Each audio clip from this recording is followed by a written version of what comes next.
اعوذ باللہ من الشیطان الرجیم بسم اللہ الرحمن الرحیم الف لام میم را تلک آیات الكتاب والذی انزل الیک من ربک الحق ولكن اکثر الناس لا یؤمنون اللہ الذی رفع السماوات بغیر عمد ترونها ثم استوى على العرش وسخر الشمس والقمر كل يجري لأجل مسمى يدبر الأمر يفصل الآيات لعلكم بلقاء ربكم توقنون وهو الذي مد الأرض وجعل فيها رواسي وأنهارا ومن كل الثمرات جعل فيها زوجين اثنين يغشي الليل النهار ان فی ذلک لآیات لقوم یتفکرون وفی الارض قطع متجاورات وجنات من اعناب وزرع ونخیل صنوان وغیر صنوان يسقى بماء واحد ونفضل بعضها على بعض في الأكل ان فی ذلک لآیات لقوم يعقلون۔ الف لام میم را یہ حروف مقطعات میں سے ہے جس کی مراد اللہ ہی کو معلوم ہے۔ یہ قرآن کریم کی آیتیں ہیں اور جو کچھ آپ کی طرف آپ کے پروردگار کی طرف سے اتارا گیا ہے وہ برحق ہے، لیکن اکثر لوگ ایمان نہیں لاتے ہیں۔ اللہ وہی ہے جس نے آسمانوں کو بلند کیا ہے بغیر ستونوں کے، ایسے ستونوں کے بغیر جن کو تم دیکھتے ہو، پھر وہ مستوی ہو گیا عرش پر اور اس نے چاند اور سورج کو مسخر کر دیا، یعنی کام پر لگا دیا ہے، اور ہر ایک وقت مقررہ تک کے لیے جاری ہے۔ وہ کاموں کی تدبیر کرتا ہے اور وہ آیات کو کھول کھول کر بیان کرتا ہے تفصیل کے ساتھ، تاکہ تم اپنے رب کی ملاقات کا یقین کر لو۔ اور اللہ وہی ہے جس نے زمین کو پھیلا دیا اور زمین میں اس نے بھاری بھاری پہاڑ اور نہریں پیدا فرمائی، اور ہر قسم کے پھلوں میں سے اس نے زمین کے اندر دو دو جوڑے پیدا فرمائے۔ اور وہی ہے جو دن کو رات کے ذریعے ڈھانپ لیتا ہے، یقیناً اس میں نشانیاں ہیں فکر کرنے والے لوگوں کے لیے۔ اور زمین میں بہت سے ٹکڑے ایسے ہیں جو آپس میں ملے ہوئے ہیں، اور بہت سے باغات ہیں انگوروں کے، اور کھیتیاں ہیں اور کھجوروں کے درخت ہیں۔ کھجوروں کے درخت بعض وہ ہیں جن کے جو تنوں والے ہیں، جن کے دو تنے ہیں، اور بعض وہ ہیں جو ایک ہی تنے والے ہیں، اور ایک ہی پانی سے ان کو سیراب کیا جاتا ہے۔ اور ہم ذائقے کے اندر بعض کو بعض پر ترجیح دے دیتے ہیں، یقیناً اس کے اندر بھی نشانیاں ہیں سمجھ رکھنے والے لوگوں کے لیے۔ الف لام میم را یہ حروف مقطعات میں سے ہے، جیسا کہ پہلے بھی عرض کیا گیا۔ قرآن کریم میں کچھ حروف وہ ہیں جن کی مراد اللہ اور اس کا رسول ہی جانتا ہے، وہ اللہ اور اس کے رسول کے درمیان ایک راز ہے جن کی مراد کو جاننا بھی ضروری نہیں ہے، اور ان کے پیچھے پڑنا نہ یہ دین کے لیے ہمارے لیے ضروری ہے۔ اس کی مراد اللہ کو ہی معلوم ہے۔ اس کے جاننے پر کسی چیز کا سمجھنا موقوف نہیں ہے۔ آگے اللہ تعالیٰ فرماتے ہیں یہ کتاب کی آیتیں ہیں جو آپ کے سامنے پڑھ کر سنائی جا رہی ہیں، یہ قرآن کریم کی آیتیں ہیں۔ پھر آگے اللہ تعالیٰ نے اس سورت کے اندر اپنی توحید، اپنے ایک ہونے کے دلائل ذکر فرمائے، اپنے خدا ہونے کے، الوہیت کے اللہ تعالیٰ نے اس سورت کے اندر دلائل کو ذکر فرمایا ہے، اور ساتھ ہی ساتھ آخرت کو بھی ثابت فرما دیا۔ جو لوگ آخرت کا انکار کرتے ہیں اللہ تعالیٰ نے ان کے لیے اس میں بڑے بڑے دلائل رکھے ہیں۔ اللہ فرماتے ہیں جو عقل والے ہیں، غور و فکر کرنے والے لوگ ہیں، ان کے لیے اس میں بڑی نشانیاں موجود ہیں۔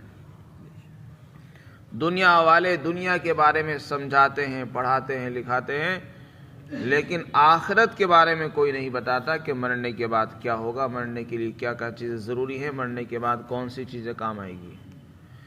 دنیا میں جینے کا طریقہ سب بتا دیتے ہیں، دنیا میں کون کون سی چیزیں ضروری ہے وہ سب بتاتے ہیں، مرنے کے بعد ہمیں کیا کرنا ہے، مرنے کے لیے ہمیں کیا کیا چیزیں ضروری ہیں اور وہاں کون سی چیزیں کام آئیں گی، اس کا کوئی نہیں بتاتا ہے۔ اسی لیے آخرت کا انکار کرتے ہیں، اور دنیا کے اندر ہر انسان اپنی مرضی سے زندگی گزار رہا ہے اور گزارتے رہیں گے۔ جو لوگ اللہ کی ملاقات کا یقین کرتے ہیں اور آخرت پر یقین رکھتے ہیں، وہ اللہ کے ڈر کے ساتھ زندگی گزارتے ہیں اور اللہ کے حکموں پر چلتے ہیں۔ وہ حلال اور حرام میں، جائز اور ناجائز میں فرق کرتے ہیں، کیونکہ انہیں معلوم ہے کہ ایک دن آئے گا جس دن اللہ کے سامنے ہمیں پیش ہونا ہے، اللہ کا دربار لگے گا، اس دن اللہ کی عدالت میں پیشی ہوگی۔ جو لوگ اللہ کے سامنے پیشی سے ڈرتے ہیں وہ ہر کام کے اندر حلال اور حرام کا خیال کرتے ہیں۔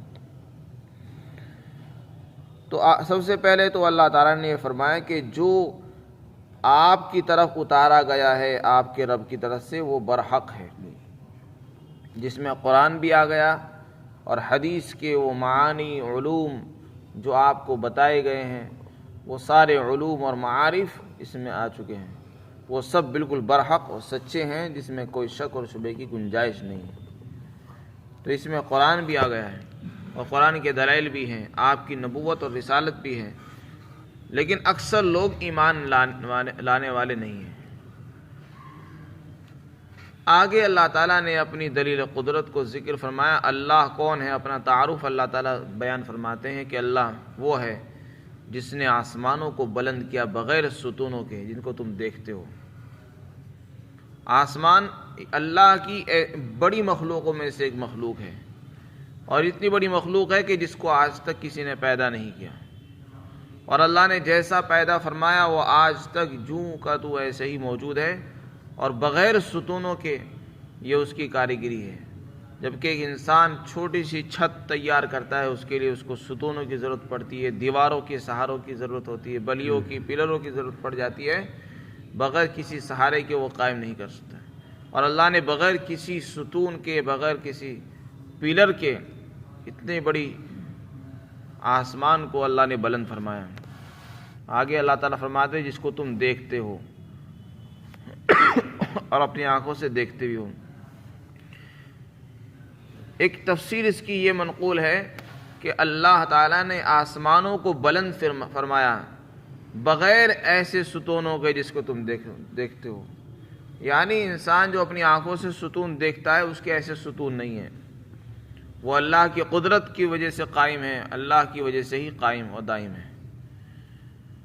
تو اس میں بھی اللہ کے واحد ہونے کی اور اس کی قدرت کی دلیل موجود ہے کہ اللہ وہ ذات ہے جس نے اتنی بڑی مخلوق پیدا فرما دی، اس کے لیے دوبارہ سے تمہیں پیدا کرنا کوئی مشکل نہیں ہے۔ اور اللہ کے ایک ہونے کی دلیل بھی اس میں موجود اس طرح ہے کہ وہ ذات ایسی ہے جس نے آسمانوں کو بغیر ستون کے بنایا۔ اللہ کے علاوہ آج تک کسی نے ایسا کارنامہ انجام نہیں دیا، تو اللہ اپنے اس کارنامے میں تنہا اور اکیلا ہے، اور جب وہ اکیلا ہے تو وہ اس بات کا حقدار ہے، مستحق ہے کہ اسی کو رب تسلیم کیا جائے اور اس کے سامنے سر تسلیم خم کیا جائے اور اس کو اپنا رب مان لیا جائے۔ تو اس میں اللہ کے ایک ہونے کی دلیل بھی موجود ہے، اور اگر کوئی اور خدا ہوتا تو وہ ایسا کارنامہ انجام دے سکتا تھا۔ جو کام اللہ نے کر دکھایا وہ کسی اور نے کیوں نہیں کیا، اگر کوئی اور رب موجود ہے، اور اگر نہیں ہے تو اس کا صاف مطلب یہ کہ اللہ ایک ہے۔ اور جو اپنے رب ہونے کو مانتے ہیں، جو لوگ کسی کے رب ہونے کو تسلیم کرتے ہیں، وہ اس کام کو کیوں انجام نہیں دیتے جو اللہ نے کیے ہیں۔ اللہ نے آسمان بنائے، وہ کیوں نہیں بناتے ہیں؟ اس نے بغیر ستونوں کے بنا دیے، وہ کیوں نہیں بنا سکتے؟ اس نے زمین بچھائی پانی کے اوپر، عرش بنایا، چاند و سورج پیدا کیے، ایسی مخلوق آج تک کوئی دوسرا پیدا نہیں کر سکا۔ یہ ساری چیزیں اس بات کو بتا رہی ہیں ان کا پیدا کرنے والا کوئی ہے جو ان کو چلا رہا ہے، جو ان کا نظام جس میں تصرف کرتا ہے، جو ان کا خالق اور مالک ہے، جو ان کے نظام کو سنبھالے ہوئے ہے، اور وہ ایک اللہ ہے۔ تو اس میں اللہ کے ایک ہونے کی، اس کے قادر مطلق اور ہر چیز پر قدرت رکھنے والے کی دلیل موجود ہے۔ پھر دوسری بات بیان فرمائی کہ اللہ وہی ہے جس نے جو عرش پر مستوی ہوا۔ عرش تخت کو کہتے ہیں، اللہ کا عرش ہے، وہ کیسا ہے اس کی کیفیت تو اللہ ہی کو معلوم ہے۔ اسی طرح استوا کے معنی سیدھا ہونے کے آتے ہیں، قائم ہونے کی بھی آتے ہیں، لیکن استوا کے متعلق لکھا ہے مفسرین نے، یہ بھی ان چیزوں میں سے ہے، ان الفاظوں میں سے ہے جن کی مراد اللہ ہی کو معلوم ہے۔ استوا کے معنی سیدھا ہونے کے آتے ہیں، انسان بھی سیدھا ہوتا ہے، مخلوق بھی سیدھی ہوتی ہے، بیٹھتی ہے کسی چیز پر، اور اللہ کا استوا کیسا ہے، وہ اس کی شایع نشان جیسا بھی ہے، وہ اللہ ہی کو معلوم ہے۔ وہ عرش پر کس طرح مستوی ہے، کس طرح قائم ہے، اس کی شان، اس کی کیفیت، اس کی مراد اللہ کے علاوہ کوئی نہیں جان سکتا۔ وَسَخَّرَ الشَّمْسَ وَالْقَمَرَ، تیسری بات یہ بیان فرمائی، اللہ وہ ہے جس نے چاند و سورج کو مسخر کر دیا ہے۔ مسخر کے معنی تابع بنانا، کسی کو کام پر لگا دینا۔ اللہ وہ ذات ہے جس نے چاند و سورج جیسی بڑی بڑی مخلوقوں کو کام پر لگا رکھا ہے، یعنی جس کام کے لیے، جس مقصد کے لیے اللہ نے پیدا کیا تھا، وہ آج تک اسی کام میں لگے ہوئے ہیں۔ ان کے رفتار میں ذرہ برابر فرق نہیں آیا، روزانہ اپنے نظام کے مطابق، اللہ کے بتائے ہوئے طریقے کے مطابق وہ جاری ہیں، ساری ہیں۔ اور کبھی ایسا نہیں ہوتا کہ سورج چاند سے آگے نکل جائے، چاند آگے سے ایک دوسرے کو پکڑ سکیں، بلکہ ہر ایک اپنی اپنی منزل کے مطابق اپنی اپنی رفتار سے چل رہے ہیں۔ اور کب تک چلتے رہیں گے، آگے اللہ نے اس کی مدت بیان فرما دی، ہر ایک اپنی وقت متعین تک کے لیے جاری ہے۔ وقت متعین سے مراد قیامت ہے، یعنی جب تک قیامت نہیں آئے گی اس وقت تک چاند سورج اسی طرح چلتے رہیں گے۔ روزانہ سورج نکلے گا اور غروب ہوگا، طلوع ہوگا، غروب ہوگا، اسی طرح چاند نکلے گا اور غروب ہو جائے گا، اور جس دن قیامت قائم ہوگی یہ چاند اور سورج کا نظام بھی ختم ہو جائے گا، اور یہ چاند اور سورج بھی ختم ہو جائیں گے۔ تو یہ ایک وقت مقرر کے لیے جاری ہیں۔ کل یجری لاجل مسمی یدبر الامر یفصل الآیات، اللہ وہ ہے جو تمام کاموں کی تدبیر کرتا ہے۔ جتنے بھی کام دنیا میں انجام دی جاتے ہیں سب کا انتظام، ان کی تدبیریں اللہ تعالیٰ ہی فرماتا ہے۔ زمین کے ہوں، آسمان کے ہوں، پانی کے ہوں، خشکی کے ہوں، جنگلات کے ہوں، ہر چیز کے انتظامات وہی کرتا ہے۔ وہی آیتوں کو تفصیل کے ساتھ بیان کرتا ہے۔ آیات سے قرآن کی آیتیں بھی مراد ہو سکتی ہیں، تو اللہ تعالیٰ ہر آیتوں کو تفصیل کے ساتھ بیان کرتا ہے۔ اور آیات نشانیوں کو بھی کہتے ہیں، اللہ کی قدرت کی جو نشانیاں زمین میں اور آسمان میں پھیلی ہوئی ہیں ان کو بھی آیات کہتے ہیں، یعنی نشانیاں۔ تو اللہ تعالیٰ تمام اپنی نشانیاں، قدرت کی، اپنے ایک ہونے کی، اپنے خالق اور مالک ہونے کی جو نشانیاں ہیں ان کو تفصیل سے بیان کرتا ہے۔ اللہ تعالیٰ نے قرآن میں جگہ جگہ چاند، سورج، ستارے، یہ سب اپنی قدرت کی جو نشانیاں جو اللہ کے ایک ہونے کی گواہی دے رہی ہیں، ان کو تفصیل سے بیان کیوں کیا ہے، اس کا مقصد بیان کر دیا تاکہ تم لوگ اپنے رب کی ملاقات کا یقین کر لو۔ تم یقین کر لو کہ تمہیں اپنے رب سے ایک دن ملنا ہے۔ اس میں آخرت کی تعلیم دی جا رہی ہے کہ آخرت بھی کوئی چیز ہے، ایک دن اپنے رب سے ملنا ہے۔ اور یہ ثابت کرنا چاہتے ہیں اللہ تعالیٰ اس کے ذریعے سے کہ جو ذات اتنی بڑی بڑی مخلوق پیدا کر سکتی ہو، چاند، سورج، آسمان اور عرش اور ہر چیز کا نظام سنبھال سکتی ہو اور آیتوں کو تفصیل سے بیان کر سکتی ہو، اس کے لیے مردوں کو دوبارہ سے زندہ کرنا یہ کوئی مشکل کام نہیں ہے۔ تو اللہ تعالیٰ یہ بتانا چاہتے ہیں تاکہ تم لوگ یقین کر لو کہ تمہیں اپنے رب سے ملنا ہے، اور اپنے رب سے ملاقات جبھی ممکن ہو سکتی ہے جبکہ انسان مر کر دوبارہ زندہ ہو جائے۔ تو اس میں آخرت کو بھی ثابت فرمایا گیا ہے، جیسے اللہ نے اپنے توحید کو ثابت فرمایا، آخرت کو بھی ثابت فرمایا، اور ان لوگوں کی تردید فرمائی جو کہتے ہیں مرنے کے بعد کی کوئی زندگی نہیں ہے۔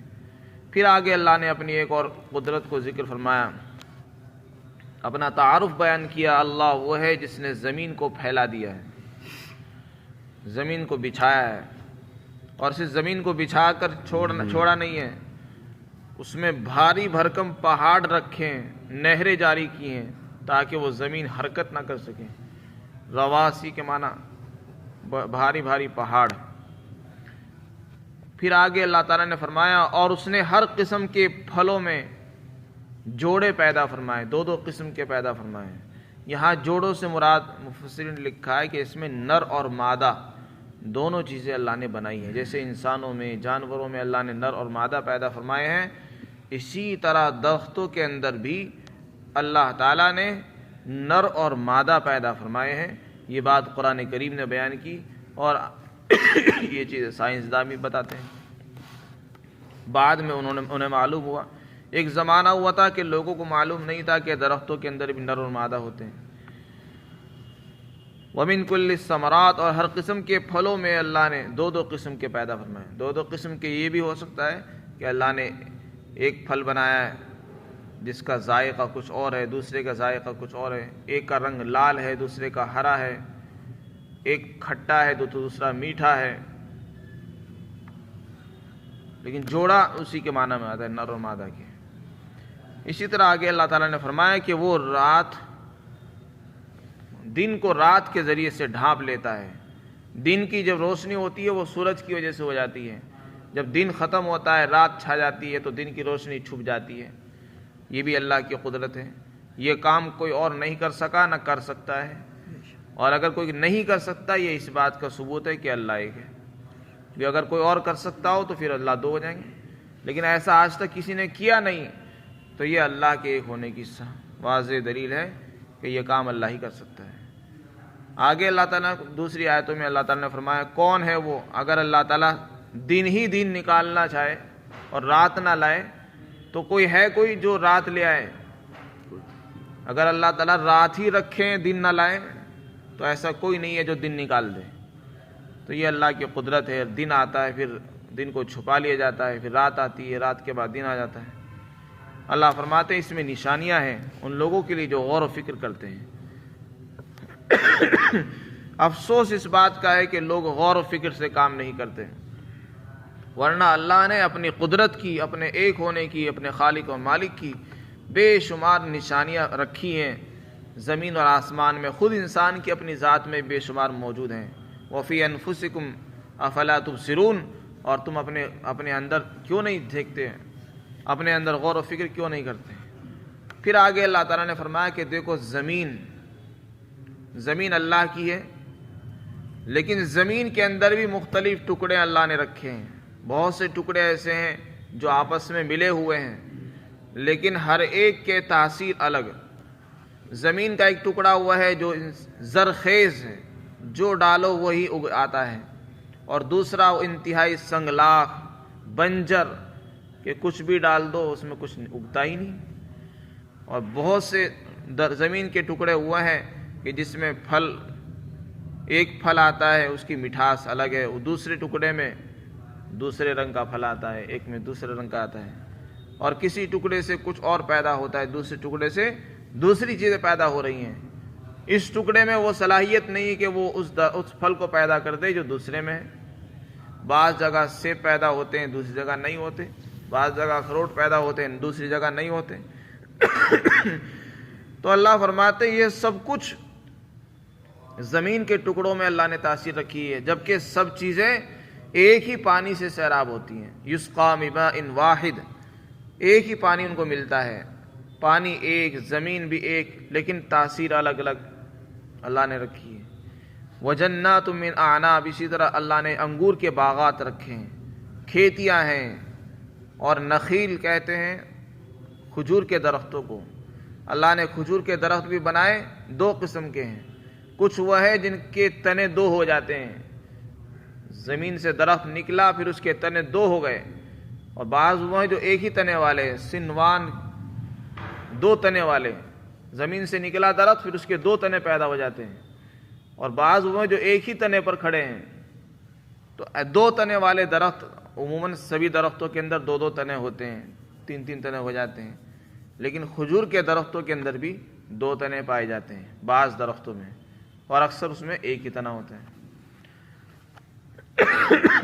اللہ فرماتے ہیں یہ سب کچھ ایک ہی پانی سے ہوتا ہے، ایک ہی پانی سے سیراب کیا جاتا ہے، اور ہم ذائقے میں بعض کو بعض پر ترجیح دے دیتے ہیں۔ زمین ایک، پانی ایک، لیکن اس زمین سے پیدا ہونے والے پھلوں کے اندر بھی اللہ تعالیٰ نے یہ فرق رکھا ہے کہ بعض کا ذائقہ انتہائی عمدہ، بعض کا ذائقہ اس سے کچھ کم، بعض انتہائی لذیذ، بعض انتہائی کم لذت والے ہیں، تو بعض کو بعض پر اللہ نے ترجیح دی ہے۔ اس میں بھی اللہ تعالیٰ فرماتے ہیں عقل مندوں کے لیے اس میں نشانیاں موجود ہیں، قدرت کی نشانیاں، توحید کی نشانیاں، اور اللہ کے خالق اور مالک ہونے کی اور دوبارہ زندہ کرنے کی بھی نشانیاں موجود ہیں، کہ جو ذات یہ سب کچھ پیدا کر سکتی ہے وہ اس کے لیے دوبارہ پیدا کرنا کوئی مشکل کام نہیں ہے۔ اللہ تعالی ہم سب کو یقین عطا فرمائے۔